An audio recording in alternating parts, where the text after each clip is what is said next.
Ukraine is a big country with a lot of Soviet heritage buildings that often look quite depressing. Renovating these buildings is challenging because it requires significant amount of money from the residents to improve their external appearance. However, there is a lot of new developments in Ukraine that looks really fantastic. In this video, I want to show you the tour on modern Ukrainian development. These modern buildings offer many facilities for both families and singles. Unlike in US, where residential and business areas are often separated, in Ukraine they're actually mixed always, and that's the most important part of that.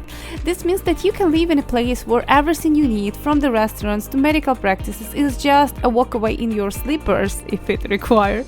So, for example, the development I live in has the biggest shopping mall in Ukraine just behind the fence. Security is a top priority in these new developments, especially with the war beginning. I guess it's very important. And there are security personnel always walking around, and every resident has an app with access also to the security cameras around that territory. In this way, you can see what's happening around your home at any time, and war is really affecting my understanding how practically you can apply it, especially when they was having groups of Russians already walking in some developments of Ukrainian cities. I guess this could be really practical, but that's crazy. Anyway, access to the territory is restricted, not to all of them, but for this particular it is restricted, and you need to have a residence card of the development, not of Ukraine, or prior notification to the security gate to enter. So if I'm waiting for the friend, just through the app I need to write in application that I'm waiting for a friend and that's his name, so they will allow him to enter. Or actually I can just go and meet him and bring him with me, that's allowed. But if I don't want to walk through the whole place, they can let him in. So these types of developments come with relatively high price of all facilities, especially compared to the Soviet buildings where you actually don't pay anything other than your bills, but in that Soviet buildings you actually don't have what to pay. There is no facilities. The price depends from the square meter, so from the size of your apartment, and my is almost 100 square meters and I pay around $100 per month just for the facility, so it's besides my bills. In the contrast, here compared to Soviet buildings, you have access to the barbecue places,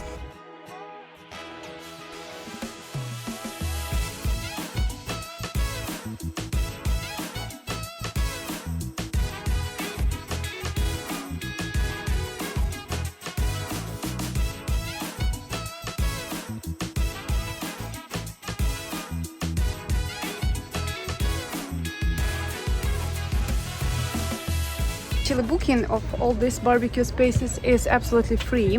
We have application of the whole place, of the whole development, where we can book football field, tennis field, barbecue zones, and all kind of other public facilities. It's absolutely free, as I said, but you just need to be able to catch it because it's pretty popular.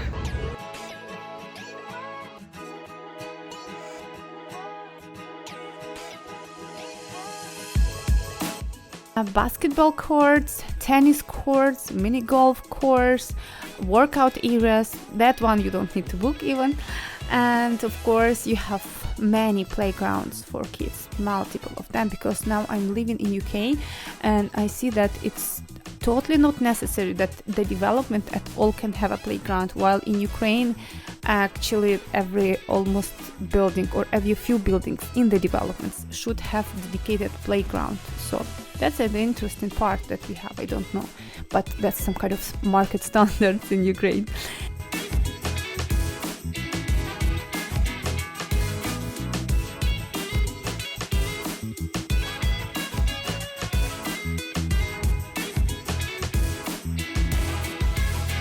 Also, this development has a primary and secondary school on that territory, so you don't need to get out at all. And there's also a nursery right in front of my windows. So Don't tell me I was dreaming of living abroad. We had such a nice facilities in Ukraine. And from you, I'm waiting for a like and subscribe under this video if you would like to see more about the life of average people in Ukraine. Bye for now!